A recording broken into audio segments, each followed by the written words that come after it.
Meus prezados irmãos, diletos pastores, superintendentes da escola dominical, coordenadores, alunos, enfim, todos que já aderiram a este momento da EBD Semadron. Que Deus em Cristo Jesus abençoe cada um de vós. Gratidão a Deus por facultar-nos a oportunidade de estarmos aqui novamente nesta propositura que é trazer os ensinamentos das Sagradas Escrituras e desta feita com a lição de número 4.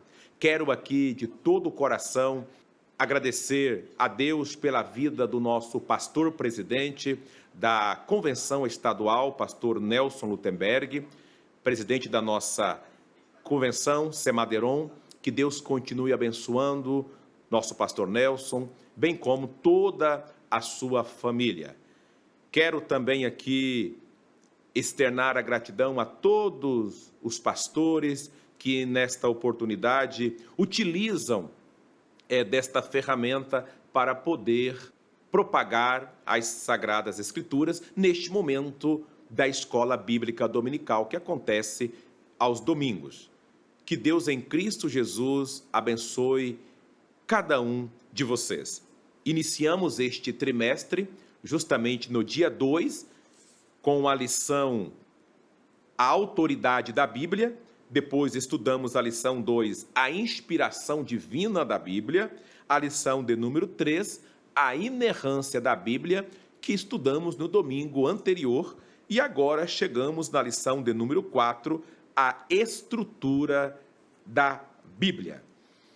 E é importante aprendermos com referência à estrutura da Bíblia para podermos manejá-la com mais clareza, tendo as respostas quando nos inquirirem com referência à divisão da Bíblia também. E aqui, apesar de parecer não ter uma aplicação prática, nós temos e está permeado por toda a lição este momento de praticidade na nossa vida. O texto áureo da lição de hoje, a estrutura da Bíblia, encontra-se no Evangelho do Senhor Jesus Cristo, segundo escreveu Lucas, no capítulo 24 e o versículo 44. Diz-nos assim: E disse-lhes: São estas as palavras que vos disse estando ainda convosco. Convinha que se cumprisse tudo o que de mim estava escrito na lei de Moisés e nos profetas e nos salmos. Lucas capítulo 24 e o versículo 44. A verdade prática vai dizer-nos o seguinte: a Bíblia se divide em Antigo e Novo Testamentos, totalizando 66 livros, divinamente inspirados. Toda ela é nossa única regra de fé e prática. Na sequência, apresento-vos a leitura bíblica em classe, que está aqui exarada em Lucas, capítulo 24, versículo 44 a 49. E disse-lhes: São estas as palavras que vos disse estando ainda convosco. Convinha que se cumprisse tudo o que de mim estava escrito na lei de Moisés, e nos profetas e nos salmos. Então abriu-lhes o entendimento para compreenderem as Escrituras. E disse-lhes: Assim está escrito, e assim convinha que o Cristo padecesse, e ao terceiro dia ressuscitasse dos mortos. E em seu nome se pregasse o arrependimento e a remissão dos pecados em todas as nações, começando por Jerusalém. E dessas coisas sois vós testemunhas. E eis que sobre vós envio a promessa de meu Pai. Ficai, porém, na cidade de Jerusalém, até que do alto sejais revestidos de poder. Esta, então, é a leitura bíblica em classe. E nós passaremos agora a comentar os tópicos da lição de hoje. Vamos, então, discorrer a respeito da organização da Bíblia e como esta organização está contida no Antigo e no Novo Testamento. Já falamos sobre a inspiração da Bíblia Sagrada, a inspiração divina, bem como a inerrância. E nesta lição de hoje, estes vocábulos também estão contidos, porque ao referir a estrutura da Bíblia, de forma alguma nós poderemos nos esquecer da inspiração e da inerrância das Sagradas Escrituras. Sendo assim, nesta aula, trataremos de fato dessa estrutura da Bíblia e um dos objetivos na aula de hoje é de fato mostrar como as Sagradas Escrituras elas estão organizadas e que ela se divide, como eu já disse, em dois testamentos, o Antigo Testamento, que também pode ser chamado Antiga Aliança, e o Novo Testamento, que também pode ser nomeado como essa Nova Aliança. Como a Bíblia ela está organizada? Na tua lição aí, o primeiro ponto deste tópico é o seguinte: definição do termo Bíblia. Rapidamente, porque o nosso enfoque maior é nesta aplicação e porque esta organização da Bíblia é de fato para melhorar o manuseio, para melhor podermos, você que é um pregador do Evangelho, organizar melhor também os teus sermões.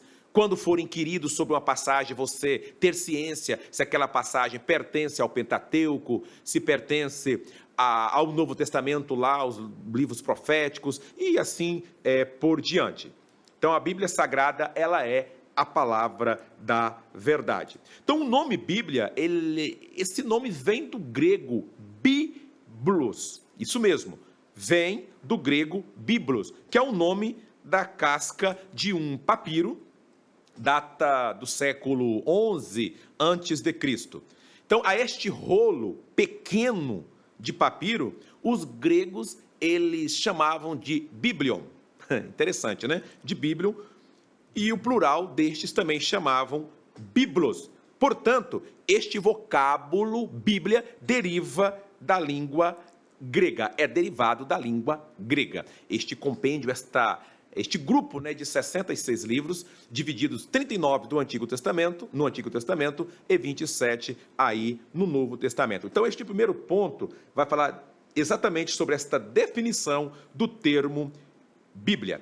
Os primeiros a usar, talvez sirva, para dentro dessa fonte histórica, os primeiros a usar a palavra Bíblia para designar essas escrituras sagradas foram os discípulos de Cristo, lá no século II depois de Cristo, ok? Então é importante saber, Bíblia, embora o nome esteja aí no singular, compõe-se um grupo de livros, tal qual você dizer assim, o povo chegou para a reunião.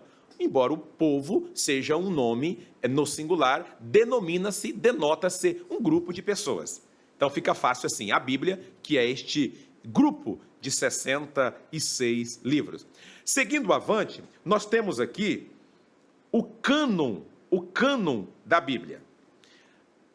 Antes de avançarmos, embora na lição anterior eu falei um pouquinho, de uma forma bem sintetizada sobre o cânon, é bom entendermos que os materiais originais utilizados pelos escritores lá lembram dos autógrafos que nós estudamos na lição anterior, quando nós nos referimos aos autógrafos, que são os manuscritos originais, são os textos com a grafia lá do próprio punho do autor ou dos escreventes. Então, os materiais originais utilizados pelos escritores destes autógrafos são papiro e pergaminho. E a Bíblia ela faz menção sobre isso. O papiro, que é um material extraído de uma planta, e é uma planta aquática, e desse mesmo nome nós temos, então, papiro, que é o mesmo nome da planta. E nós temos uma referência bíblica lá no livro de Jó, capítulo de número 8 e o versículo 11. Lá na Almeida Revista Corrigida, nós temos, porventura, sobe o junco sem lodo? É uma interrogativa. Outra interrogativa. Ou cresce a espadana sem água? Esta espadana, em outra versão, vai falar justamente do papiro. E o uso no papiro, da escrita nele, vem de fato, aí do ano 3000 a.C., e lá no Egito. Então, só para caráter de fundo histórico aqui. Depois nós temos o pergaminho, que é a pele de animais curtida, e essa pele ela era preparada para a escrita. O pergaminho, esse material, ele de fato ele era superior ao papiro. Primeiro o papiro, depois o pergaminho. E nós temos também, você se lembra quando Paulo ele escreve a Timóteo, pedindo para que Timóteo leve para Paulo, os livros que ele deixou lá em Troade, isso, e a capa dele, inclusive a capa que está lá em Troade, e os livros. Paulo, ele faz questão de lembrar Timóteo, para que Timóteo também leve os pergaminhos. É isso mesmo, está lá em 2 Timóteo, capítulo 4, e o versículo 13.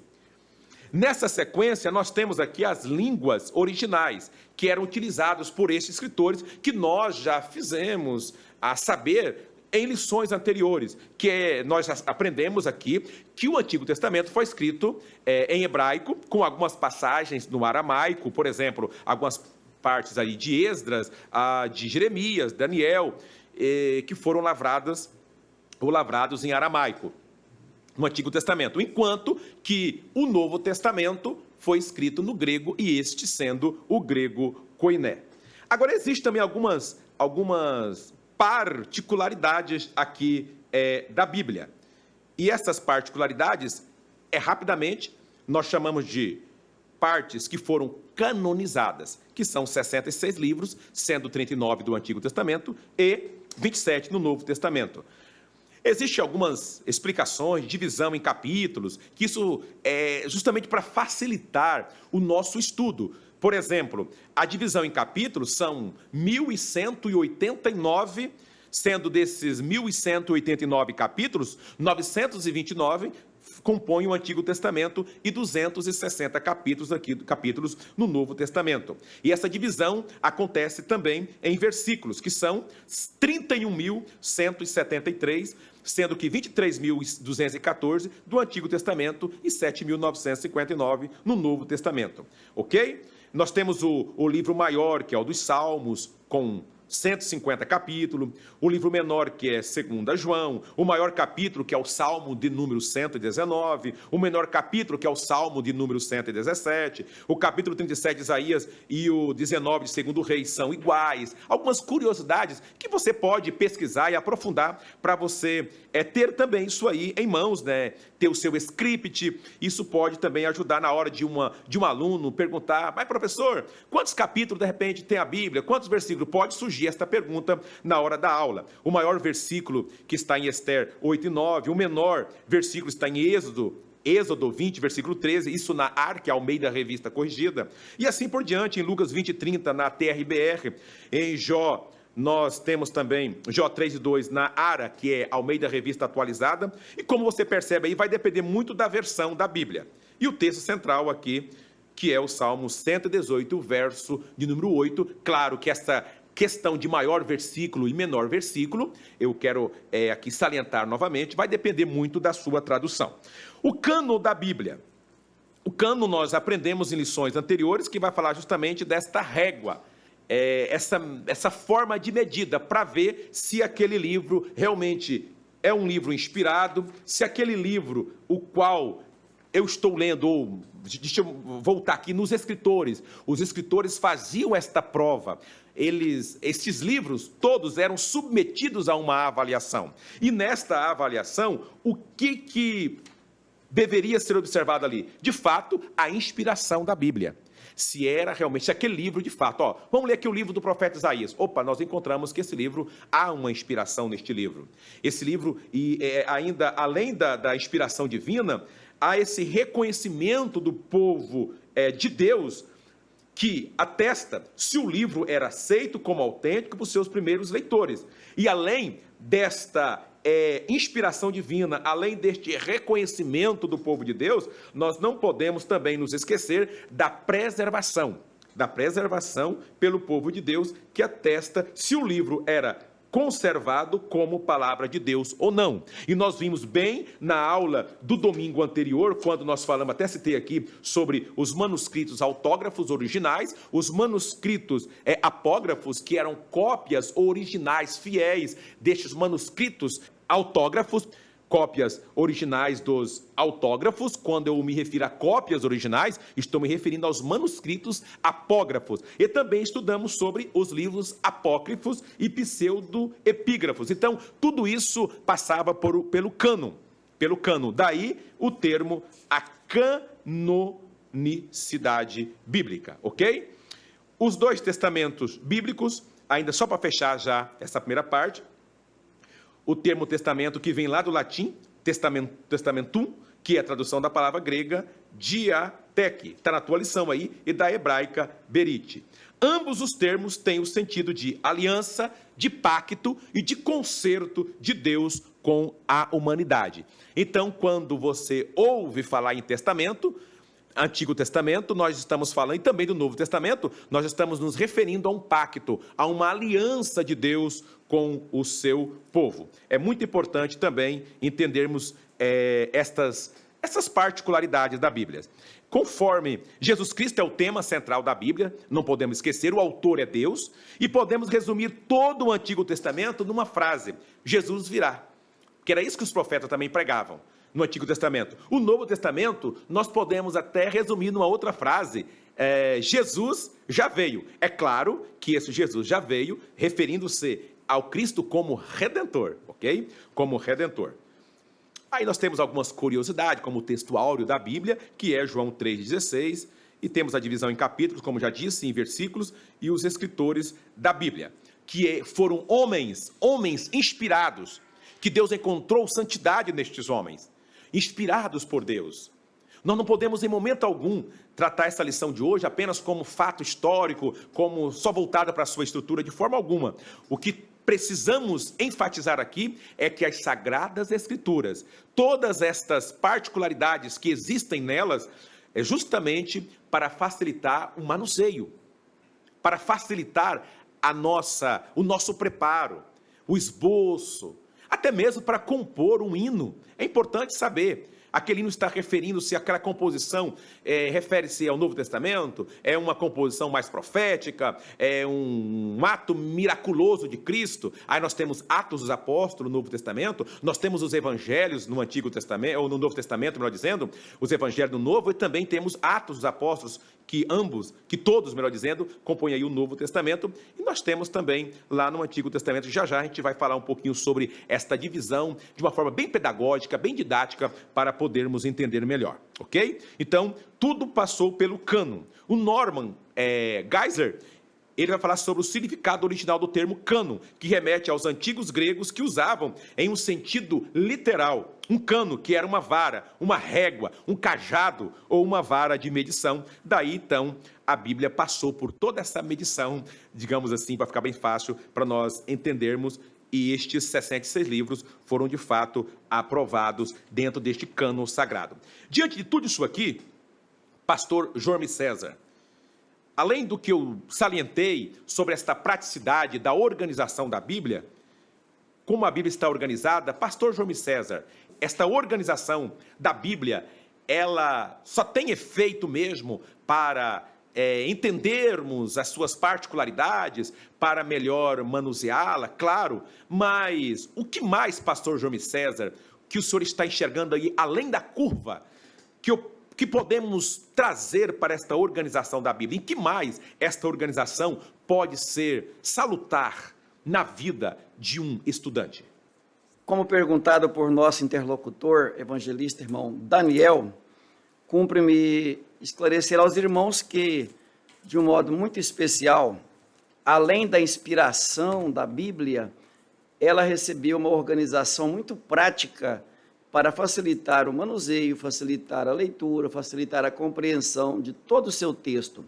Então é bom lembrar que quando nós estamos tratando de Bíblia, que é o livro de Deus, a revelação escrita de Deus, aliás, a única revelação escrita de Deus à humanidade, então tudo nela tem um significado e muito importante para todos nós. Aprendemos então que essa organização estrutural da Bíblia, ela além de facilitar a leitura, também ela facilita o aprendizado do seu conteúdo. Deste modo, o aluno, ou mesmo qualquer um pesquisador, ele terá a facilidade de se reportar a este ou aquele livro, a este ou aquele testamento, que, dada a praticidade que tem, facilita para todas as pessoas, tanto para quem está ouvindo, quanto para quem está ministrando, localizar um texto ou mesmo fazer uma conferência. Então, entendo que essa organização da Bíblia, ela facilita em tudo a vida do estudante da Bíblia Sagrada. Grato, prezado pastor Jorme César, pela riquíssima colaboração. E, no sentido real, Cristo, ele é a chave da inspiração das Sagradas Escrituras. Ele é a chave de toda essa também canonização da Bíblia, porque foi ele quem confirmou toda essa inspiração aos apóstolos, aos escritores, e que fazem parte ali dos manuscritos autógrafos.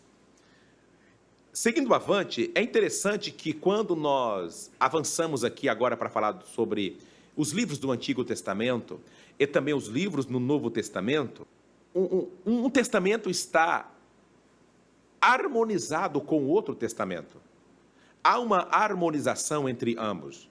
Agostinho, ele disse que o Antigo Testamento está revelado no Novo. O Novo oculto no Antigo. Ou como disse outro autor, o Novo está contido no Antigo e o Antigo está explicado no Novo. Então, para nós cristãos, Cristo, de fato, grave bem isso aí, importante. Cristo, de fato, ele é o tema dessas duas alianças. Quando me refiro às duas alianças, é claro, o Antigo e o Novo Testamento. Porque lá no Antigo Testamento, Cristo ele está em sombras. Você deve ter estudado lições sobre isso. Cristo vai aparecer no Novo Testamento em sombras, enquanto que já no Novo Testamento ele aparece em essência. Glória a Deus. No Antigo Testamento, Cristo ele está em imagem, enquanto no Novo, em pessoa. No Antigo, Cristo aparece em tipos. No Novo Testamento, aparece já em verdade. No Antigo, é mais em rituais, enquanto que no Novo, na realidade. No Antigo, Cristo vai aparecer em latente, oculto, enquanto no Novo, patente, visível. No Antigo, profetizado. No Novo, o Cristo presente. No Antigo, Cristo revelado implicitamente, ou seja, encoberto, oculto, enquanto no Novo, o Cristo revelado explicitamente, ou seja, às claras, que todos podemos notar. Para facilitar o manuseio da Bíblia, eu quero aqui de uma forma didática apresentar-vos a divisão ou a classificação dos livros do Antigo Testamento em 4 classes: lei, história, poesia e profecia, conforme você já está aí visualizando na tela. Lei ou Torá, como eu já disse, refere-se aos 5 primeiros livros da Bíblia, conforme a ordem aí: Gênesis, Êxodo, Levítico, Números e Deuteronômio. Na sequência, nós temos 12 livros que compõem a classificação história, ou dos livros históricos, que são Josué, Juízes, Rute, 1º e 2º Samuel, 1º e 2º Reis, nós temos também 1º e 2º Crônicas, Esdras, Neemias e o livro de Ester. Na sequência, nós temos os livros que compõem a poesia, ou livros poéticos, que são 5: Jó, Salmos, Provérbios, Eclesiastes e Cântico dos Cânticos, que são chamados poético devido ao gênero do seu conteúdo e não por outra razão. Nós temos também 17 livros que compõem o grupo dos livros proféticos ou da profecia, ok? Livros que compõem o grupo aqui dos livros da profecia, que são 17, que vai de Isaías até Malaquias. Então, esses 17 livros, eles estão divididos em 2 grupos, que são denominados de profetas maiores e profetas menores. Eu quero já aqui de antemão salientar que não é porque um profeta media mais do que o outro. Não, é porque um profeta maior, porque os profetas que mediam 1,80 m, o outro media 1,50 m. Não, nada a ver, ok? Profetas maiores e menores também não tem nada a ver com importância. Ou você pode imaginar, por que, irmão Daniel? De repente os profetas maiores tiveram uma inspiração maior? Não, de forma alguma. A inspiração foi a mesma. A inerrância encontra-se em ambos. Então, dentro desses livros que compõem a profecia, os 17 livros, que vai de Isaías até Malaquias, então nós temos os profetas maiores, que são cinco livros, que são eles: Isaías, Jeremias, Lamentações de Jeremias, que é do mesmo autor aqui, Jeremias, e nós temos também Ezequiel e o Daniel. De repente você pode pensar, mas Lamentações de Jeremias, sim, embora Lamentações contém apenas 5 capítulos, ele faz parte também dos chamados profetas maiores, ok? E Daniel, que tem 12 capítulos, faz parte também dos chamados profetas maiores. Então, ambos pertencem ao grupo aí desses profetas denominados maiores. Quando nós avançamos para os profetas menores, nós temos aqui 12 livros: Oséias, Joel, Amós, Obadias. Nós temos também Jonas, Miqueias, Naum, Abacuque, Sofonias, Ageu, Zacarias e Malaquias. Então, são esses 12 livros que sucedem os profetas maiores. Essa designação deve-se, como eu disse, ao seu pequeno volume literário. Refiro-me aos livros que pertencem à classificação dos profetas menores. Então, por isso que são menores, porque o volume literário desses livros é menor do que o volume literário do livro ou dos livros que pertencem aos profetas maiores, ok? Então, esses nomes maiores e menores referem justamente ao volume de matéria dos livros, extensão aí também do ministério profético, que não tem nada a ver com livros mais inspirados e livros menos inspirados. A inspiração, ela foi total, a inspiração, ela foi a mesma. Então, aqui eu comentei o ponto 1, os livros do Antigo Testamento. Agora, dentro desta apresentação aqui, eu acredito que foi bastante didática, né? Nesse esquema, nesse quadro que vocês aí visualizaram, nós temos a canonicidade do Antigo Testamento, que isso vai repetir lá no tópico 2. A canonicidade do Antigo Testamento, depois também nós temos as particularidades do Antigo Testamento. Quando nós nos referimos à canonicidade do Antigo Testamento, segundo o teólogo Norman Geisler, que o comentarista da lição, pastor Douglas Batista, ele faz questão também de citar, principalmente no seu livro de apoio, esses estudos feitos por este grande estudioso Norman Geisler.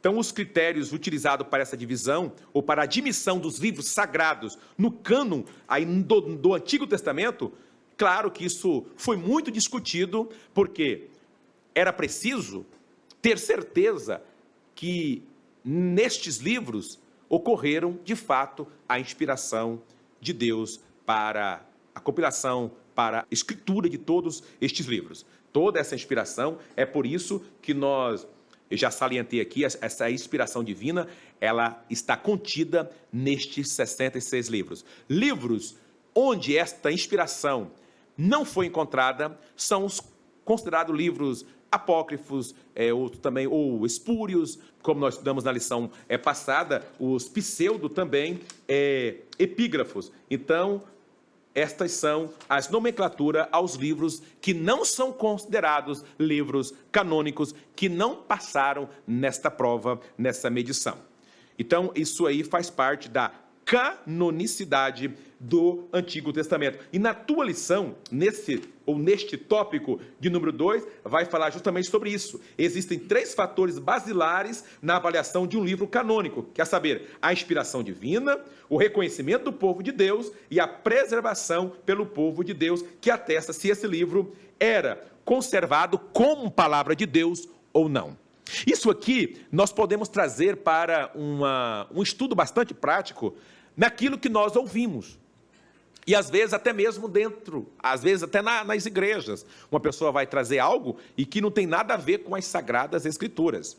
Sabe quando era verídico o que o profeta havia proferido ou não, se aquela profecia de fato se cumprisse. Se aquilo que o profeta predissesse não tivesse o seu cumprimento, isso mesmo, seu cumprimento cabal, aquele profeta, ele era mentiroso. E no Antigo Testamento, você sabe que isso era pena capital também, morreria. Então, é por isso que nós devemos prestar muita atenção e ter muito cuidado em não adicionar e também não subtrair aquilo que não constam nas Sagradas Escrituras.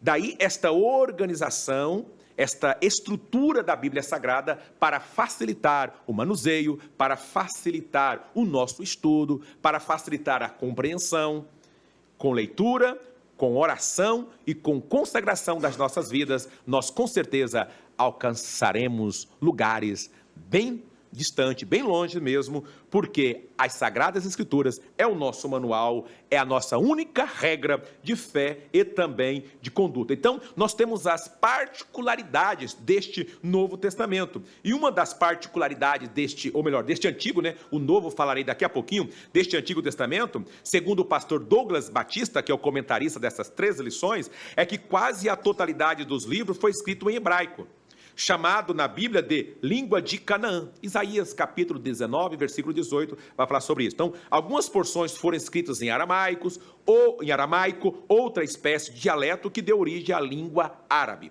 Então, aqui nós podemos destacar que as descobertas dos rolos lá do Mar Morto, conforme atestam e data entre 1947 a 1964 depois de Cristo, elas vão confirmar justamente a preservação e a suficiência destes livros que compõem o Antigo Testamento.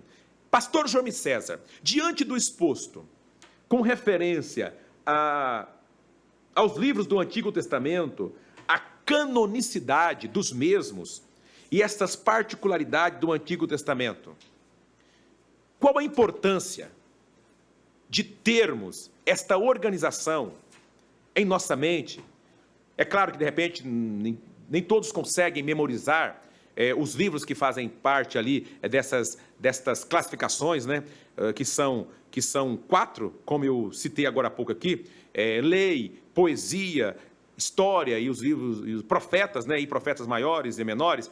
Mas a importância, pastor João César, de saber todo esse encadeamento, toda essa harmonização destes livros importantíssimos, porque de repente o senhor já ouviu alguém falar, alguém comentar, que o importante é só o Novo Testamento, e que o Antigo Testamento não tem relevância alguma. Meu querido, a Bíblia é a palavra inspirada, a inerrante, a infalível palavra de Deus. Então, pastor João César, qual o grau de importância de todos esses 39 livros que compõem o Antigo Testamento? Diletos alunos, é com prazer que nós aceitamos responder à pergunta formulada pelo nosso evangelista, irmão Daniel, e também professor desta escola bíblica dominical. A importância da canonicidade e também a importância da organização estrutural dos livros da Bíblia Sagrada, especialmente do Antigo Testamento, seguindo aquela classificação que nosso professor, com muita propriedade, fez, colocando ali, inclusive no quadro, para que nós pudéssemos seguir essa orientação.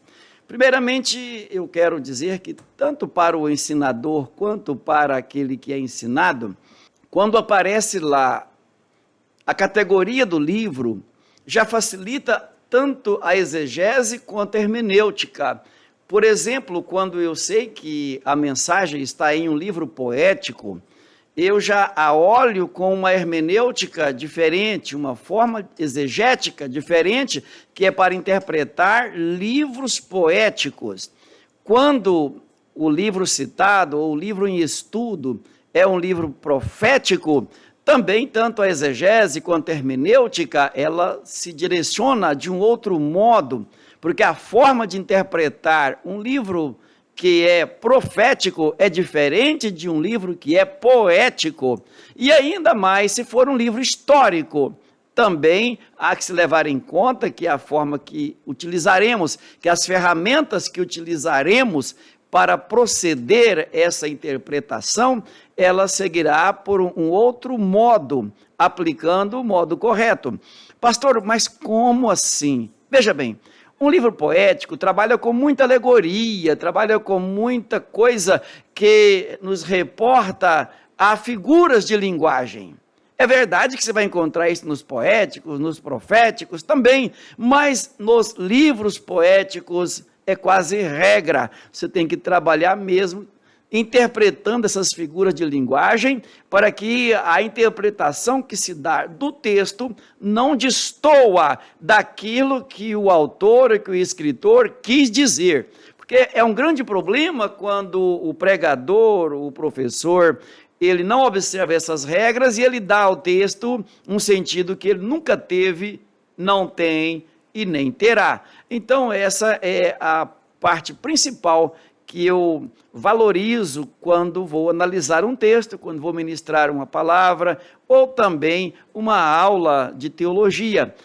Quando a interpretar um texto, nós observamos bem mesmo a natureza do livro e também o profeta ou o escritor desse livro, dado as condições locais, culturais e tudo aquilo que envolvia a produção daquela escrita, sem desprezar a origem divina, a inspiração plenária da Bíblia Sagrada.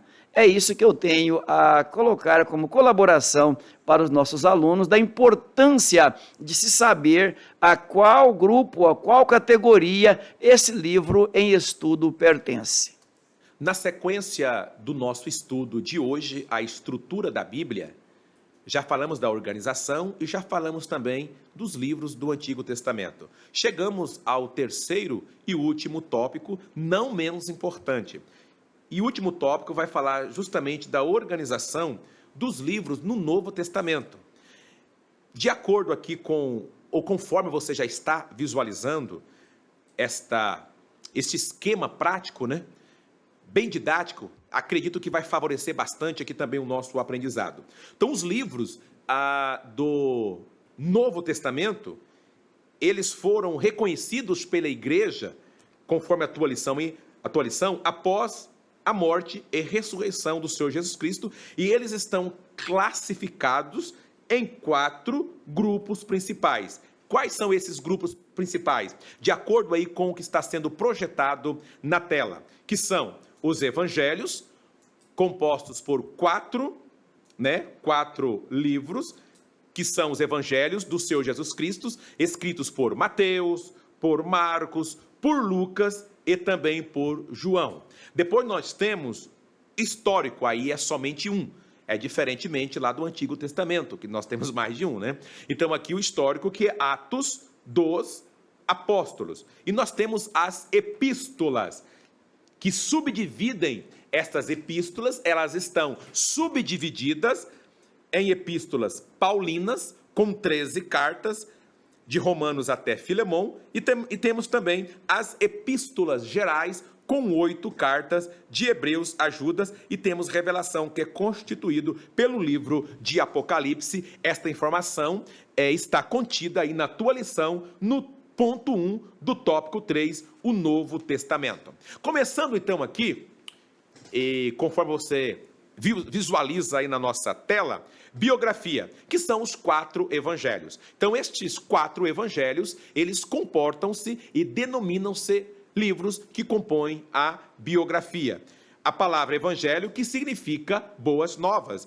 Todo crente e quem manuseia a Bíblia sabe que o evangelho são as boas novas de salvação. Então, cada um desses 4 evangelhos do Novo Testamento narra a história, narra a vida, vai narrar também a morte e a ressurreição do nosso amado Senhor e Salvador Jesus Cristo. Então, são essas composições brilhantes que nós temos na Bíblia, e daí cabe aqui a palavra sinótico, né? De repente você já ouviu falar, claro que a maioria aqui que está nos assistindo sabe diferenciar, ou também diferenciar, os dois termos existem, quais são os evangelhos sinóticos. São aqueles evangelhos que de fato possui algo em comum, não incomum, mas em comum. Ali nesses evangelhos nós temos os milagres, principalmente a multiplicação dos pães, nós temos a menção do nascimento, também da morte de Cristo, a entrada triunfal de Cristo em Jerusalém. Então, esses evangelhos vão retratar estas expressões em comum que existem neles, enquanto que João não vai seguir esta mesma linha, porque João ele vai escrever para a igreja, enquanto que Mateus ele escreveu para os judeus, mostrou Jesus então como Messias, ele mostrou Jesus como esse Messias prometido, e desde a sua antiguidade.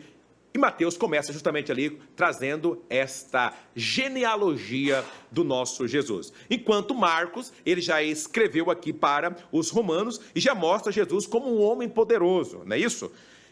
Um homem poderoso e também um homem de ação. E nós vamos agora para Lucas, que escreve para os gentios ou gregos, é isso mesmo. E Lucas já vai mostrar Jesus como um homem perfeito, um homem imaculado. Isso é importante sabermos, né? Às vezes, eu vou ler aqui em Lucas, já sabe que você vai fazer uma leitura, de repente, lá na igreja, a leitura oficial, assim, possamos dizer, você vai ler Lucas, já sabendo que Lucas, ele escreveu para os gentios ou para os gregos, enquanto Mateus para os judeus e Marcos para os romanos. Então, Lucas, ele vai escrever para os gentios, né, ou gregos, o grego mostrando esse homem perfeito, imaculado, esse Jesus ideal. Enquanto João, ele escreve para a igreja. E quando João escreve para a igreja, João faz isso para prevenir a igreja contra as heresias. João vai mostrar Jesus como Deus que se fez homem. Então, os evangelhos sinópticos ou sinóticos, eles contêm uma mensagem evangelística para os homens não espirituais, enquanto o João, ele contém uma mensagem espiritual para os cristãos, ok? Então, isso dentro dessa divisão que eu trouxe aqui do Novo Testamento, conforme vocês visualizaram, ou você visualizou nesse quadro bastante didático. Claro que eu citei que o Evangelho de Mateus, ele vai começar aí com a genealogia de Jesus, vai falar da história, do seu nascimento, e vai terminar com o comissionamento do discípulo por Jesus, depois dele ser ressuscitado. Enquanto que o Marcos, dentre os 4 evangelhos, Marcos é o relato mais conciso do princípio, né, desse evangelho de Jesus Cristo, que é o Filho de Deus. Embora o autor ele não se identifique pelo nome no livro aí de Marcos, o testemunho primitivo e unânime da igreja é que João Marcos foi quem o escreveu. E ele foi criado em Jerusalém e pertenceu a essa primeira geração de cristãos. Enquanto Lucas é o primeiro dos 2 livros endereçados aí a uma pessoa por nome Teófilo, né? Uma carta já bem pessoal, embora o autor não se identifique pelo nome, em nenhum dos 2 livros, o testemunho unânime do cristianismo, né? Ou melhor, esse testemunho unânime do cristianismo primitivo e as evidências internas indicam a autoria de Lucas nos 2 casos, tanto Lucas, o Evangelho, como também no livro histórico único do Novo Testamento, que é Atos dos Apóstolos. E o Evangelho de João, como eu já falei, que é um evangelho ímpar, entre os 4 evangelhos, que vai relatar muitos fatos do ministério de Jesus na Judéia e em Jerusalém, que não se acham lá nos evangelhos sinóticos, né? Como Mateus, como Marcos e como Lucas. É claro, e cabe salientar aqui, que esta não é uma escrita cronológica. Eu estava estudando, acredito que a maioria chegou no consenso de que Marcos veio até antes, né, de Mateus, a escrita aí do Evangelho segundo escreveu Marcos. Todavia, isso não tira em nada o brilhantismo, a inerrância, a inspiração das Sagradas Escrituras. E nós temos histórico que Atos dos Apóstolos, que é a continuação dos Evangelhos. Interessante, né? Você começa a ler o Novo Testamento, Mateus, aí vem Marcos, Lucas, vem João, e na sequência vem Atos, depois começam depois de Atos, já começa aí Romanos, que já entra nas epístolas paulinas. Então, O livro de Atos é uma continuação do Evangelho de Lucas e conta a história de como a mensagem cristã ela foi anunciada a Jerusalém, e há quem diga que Atos dos Apóstolos também poderia, pastor João César, ser chamado de Atos o quê? Atos da Igreja? Ou Atos do Espírito Santo, isso, melhor ratificado aqui, Atos do Espírito Santo. É muito importante a leitura de todos os livros. Qual o livro mais importante da Bíblia para ler? De Gênesis até Apocalipse. Os livros mais importantes para leitura são chamados de 66 livros. Leia, cada um deles tem algo que vai de encontro com a minha e com a tua necessidade. Então, estes são os livros. É claro que aqui nós temos, não poderia deixar de falar sobre doutrina. Isso mesmo, falei aqui sobre histórico, Atos dos Apóstolos, doutrina, os livros doutrinários, que são 21, conforme você está visualizando aí. Então, a maioria desses livros compõe-se de cartas escritas para certos grupos de crentes, é claro. Com frequência, essas doutrinas, elas abordam, de fato, problemas específicos que alguns daqueles grupos, né, posso dizer assim, estavam enfrentando ao procurar seguir aí de maneira uma maneira ilibada do viver cristão. Pode ser classificada da seguinte forma: epístolas paulinas. É sabido que dos 27 livros do Novo Testamento, 13, né, pastor João César, foram escritos por Paulo. Então, Paulo aí, é o apóstolo Paulo, responsável praticamente pela escrita da metade dos livros que compõem este Novo Testamento. Então, nós temos as epístolas paulinas, depois nós temos as epístolas universais, que compreendem as epístolas escritas para a igreja geral, que são elas: Epístola de Tiago, primeira epístola, nós temos a Epístola de Tiago, escrita por Tiago, irmão de Jesus, né?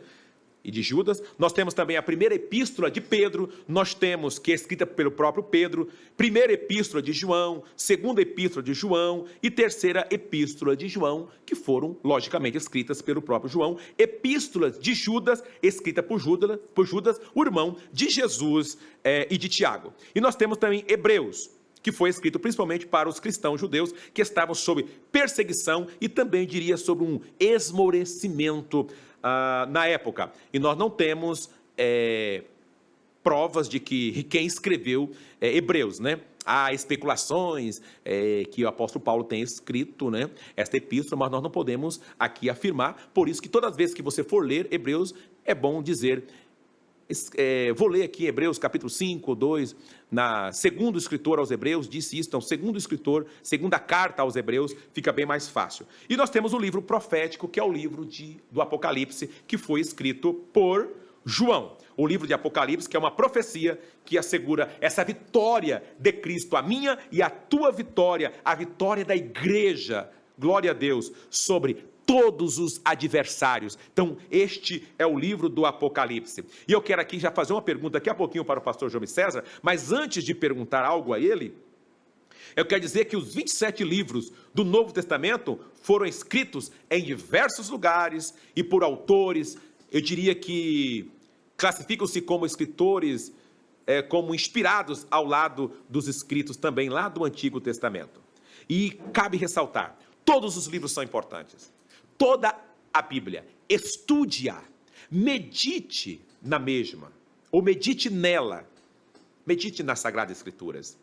Mas não somente ler, só para você aumentar o número de vezes que você a leu. Não. Leia com o coração, com a alma. Não somente ler, mas cave mais fundo. Estude. Bons livros, a nossa casa publicadora da Assembleia de Deus tem muitos livros que você pode ler sem nenhum problema, livros que foram tirados de assuntos preciosos das Sagradas Escrituras.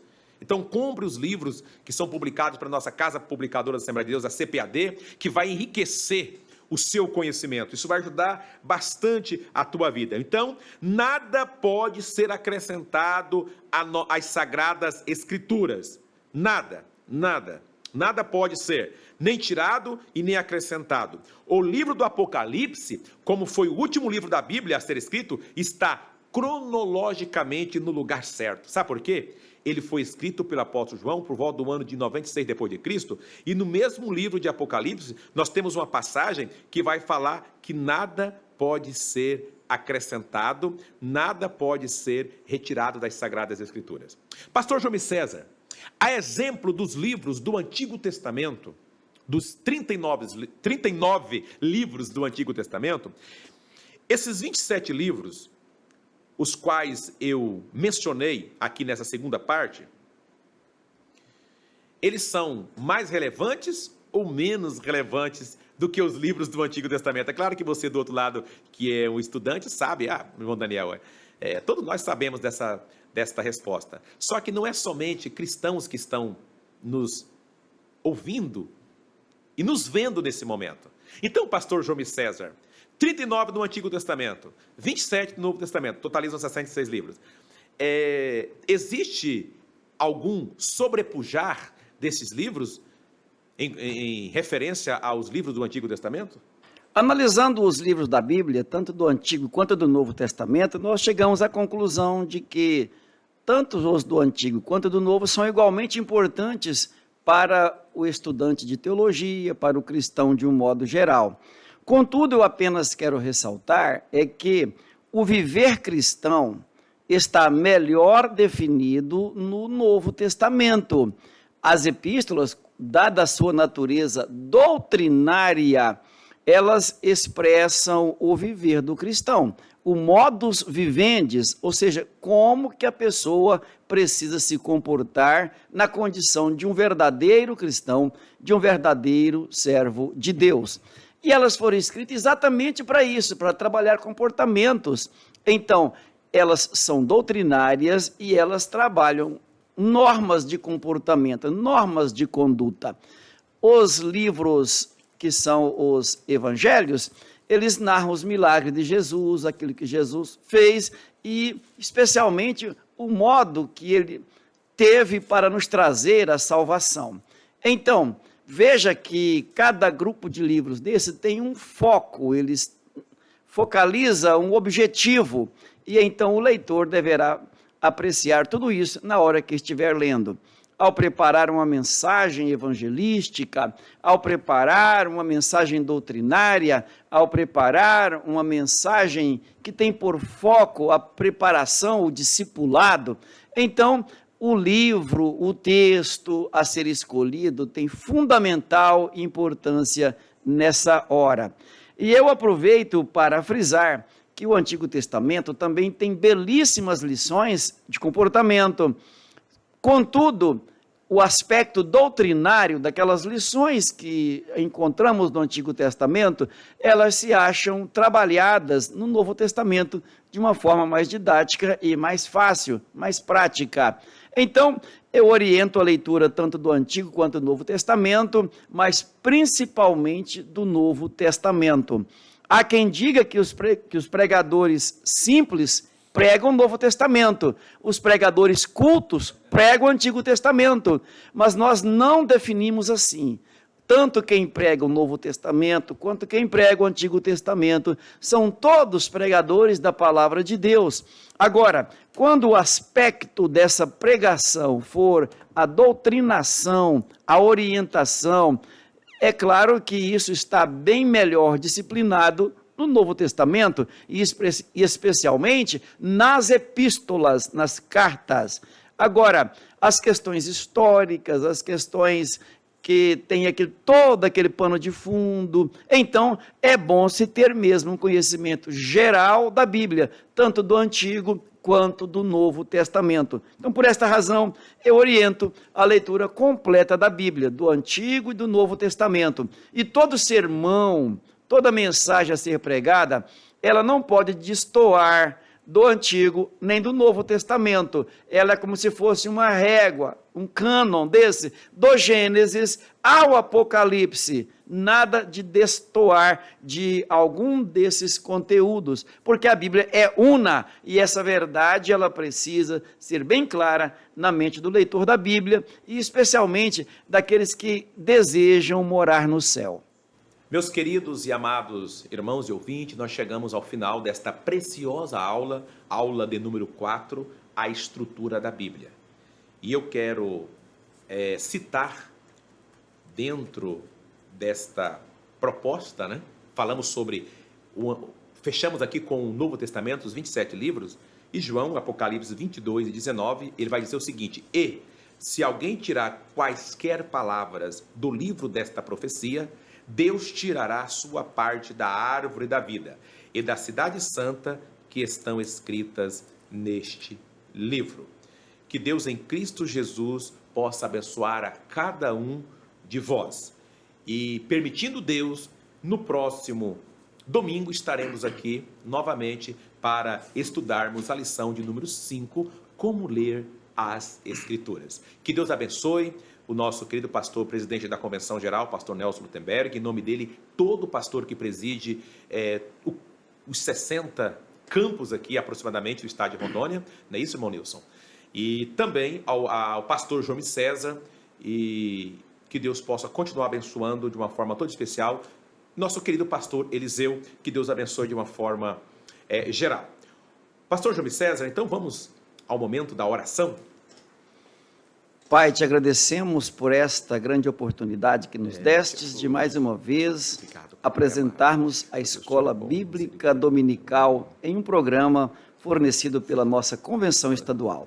Que meu Senhor esteja a abençoar a todos quantos desta Escola Bíblica conhecimento tiverem, ou assistindo, ou ouvindo esta aula. Que a tua presença, Pai, esteja em cada um dos teus filhos, inspirando e os preparando para melhor ensinar a tua palavra. Abençoe a todos, no nome precioso de Jesus. Amém.